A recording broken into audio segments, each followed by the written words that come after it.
So the mayor of Scott, Jan Scott Richard, joining us in studio to talk a little bit about, well, everything that's all about you and the city of Scott.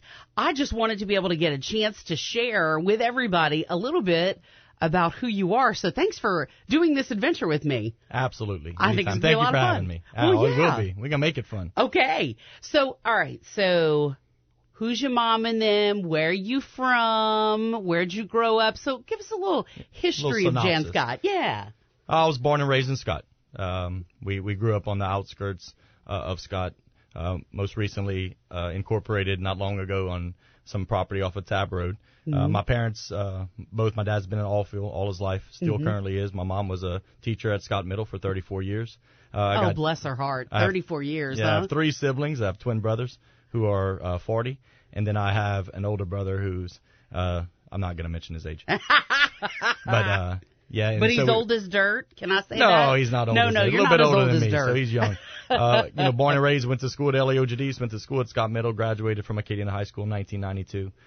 That's pretty much, my family's all been born and raised in there. My dad's parents and my dad's parents. So we've been, natives of Scott for a long, deep roots. Yeah. A deep love for Scott. So when you were a kid, was it hard to have a mom who was a teacher? I mean, because I feel like there'd be all this pressure on a kid. Like, oh, I have to get straight A's, and if I'm bad in class, my mom's going to know. What was that? What was that like? That there was never that kind of type of environment at the house. Mom, work was work and home was home, and we knew what was expected of us as children, and that was the tone. There was never really any discussion in regards to grades. They knew what they expected of us, and we knew what they expected, so we went out and took care of it. It was actually some benefits to having a mom as a teacher because I didn't have to ride the bus. Oh, hey, that's awesome. So I rode the bus. I rode bus 172, Mr. Romero. I'll never forget the squirrel. The squirrel. I'll never forget that as a kid until about 5th grade, and then from that point I had my mother brought me to school from 5th through 8th, and then we had that opportunity to have some friends. That's a good perk. Oh, yeah, it was a great perk. So, and then I always had somebody to go to in case I needed something, which, I really did. Which is pretty cool. That is pretty cool. So, all right, so you have 3 siblings. Right. So, how does it shake out personality-wise? Are you the outgoing one, the quiet one? What about your siblings, too? I'm definitely the most extroverted. No doubt. All of them are fairly reserved. I'm probably the most outgoing, outspoken of the group, but we all have unique personalities and very interesting characteristics. So what's it like growing up? I mean, was it rough with siblings? Is it? No, my older brother was, about 7 years older than I, so he was in that high school era when I was kind of getting a different into 10, world, totally different world, and then he moves out, and my younger brothers they're 4 years younger than me, so I was getting out of high school and they were getting into high school, and then I went off to college, so it was kind of we grew up together, but we all had different stages. Too, It was unique, but it was fun. So you're kind of in the middle. So you're kind of like the middle child in a way. I am the middle child. I mean, technically you really are, right? I really believe that. So do you think did you get stuck in that middle kid syndrome where you felt like, your older brother, he got everything, or your younger brothers, they got everything?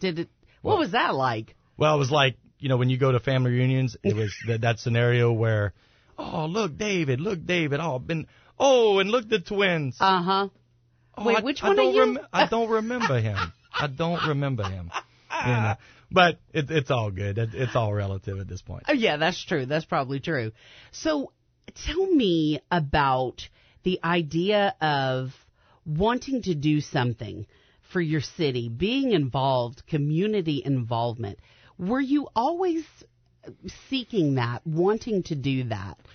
Well, it's kind of funny. In 1988, I was an 8th grader at Scott Middle, 87, 88, and I had an opportunity to be the student council vice president, or president, not vice president, and I'm like, president, student. I said, well, I'll give it a shot. Yeah. And that was truly my first leadership role. Wow, that's great. That was truly my first leadership role. I didn't think of it at the time that I would get to this point. I am beyond humbled and blessed and grateful for the opportunity that I've been presented. But, there was a lot of things that went into play, and it's not just me.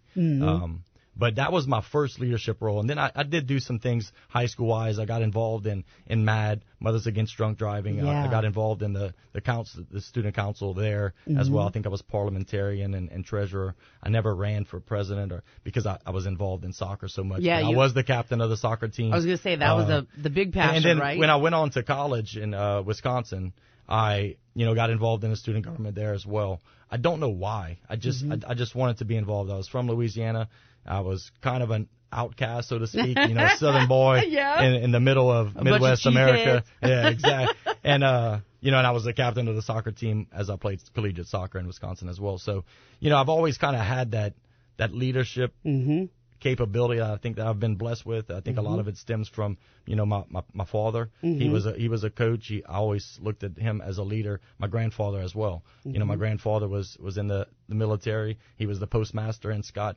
He always carried himself in a quiet way as a leader. He didn't really have to say much, but you just had that deep respect, and I think it just kind of trickled down throughout the family. And it sounds like, whenever whenever your grandfather was ready to stand up to do something, and people would follow naturally. And then the great story, and all my cousins and my siblings would be able to attest to, is that it's once we sat at the table, if you wore a cap, once you sat down, it was he'd point his finger up towards the cap, and it was the cap better come off. So but it was just he was revered in that way. And I think it's wonderful because I think for some younger people today, maybe they have not had the chance to have that experience that we did. My parents were the same as your parents. Right. You just knew, okay, here are the expectations. Right. And, hey, you can take the consequences and not do the stuff, but you knew you'd have to take the consequences. Oh, absolutely. And it was just a respect. Times have changed tremendously. Yeah. However, I think it depends on how you parent. That's true, right? It depends on how you parent. And but that was just understood. When you went to the house. So when you went to the house and you sat at the dinner table and you had a hat on, you better take that off. Yeah, you're better off taking it off before you sat down. So, but like I said, and that's kind of been, my path, so to speak. And then, when I ran in 10 for mayor pro tem, a lot of people were like, man, why are you going so high? Yeah. Why are you going mayor pro tem? You're 36 years old. You own a business in Scott. Just go run for your seat. And I said, I think I can win mayor pro tem. I feel like I bring something to the table from a leadership standpoint. And, I put my trust and faith in the man upstairs. And, and he obviously plays a big role in how things pan out for your life. So, and in this one, too, Mayor Morrison was a tough opponent. And I knew that going in. And my chances were slim. Let's be honest. But, I claimed it. I believed that I was going to win. I went out and worked, and I'm fortunate to be at this spot where I'm at now. And I love that. I love your approach to it. It's, you understand there's a path, and and whatever ends up happening happens. Yeah, and the thing is, I know I won't be there forever. My plan is to leave a mark, and whatever that mark is, if it's 4 years, I get to make a mark, or if I get 8 years to make a mark, whatever that time frame is, I trust in his plan, and I'm going to go out and do the right thing for the right reason, for the right people. I love it, Jan. I love that philosophy. I think it's great. Right. Because it is about serving the people, and often that gets forgotten in Louisiana. Absolutely. You can't, we can't lose focus as elected officials on what the main goal is, and that's taking care of the people we love, because, we represent a community we love. So that's the humbling side of it, is that I love this community. Because they're putting their faith in you, too. They put their faith in me, and I want a better Scott, and so do they. Yeah. And now it's just a matter of coming together to do it. To be able to make those dreams come true, basically. Absolutely. What do you think it is that makes Scott so unique? I lived there for almost 4 years. I loved it. I loved the easy access to anywhere I ever wanted to go. Right. I found the people to be friendly. But, obviously, with your lifelong journey there, what do you think makes your area so special in Scott? I think it is the people. That we just have a unique community that embraces each other. We have a very faith-based community as well, not just from the Catholic origin. I think we just have deep roots with Family Life Church and the Baptist side. Oh, yeah. We just and the people truly love Scott. and they want what's best for Scott.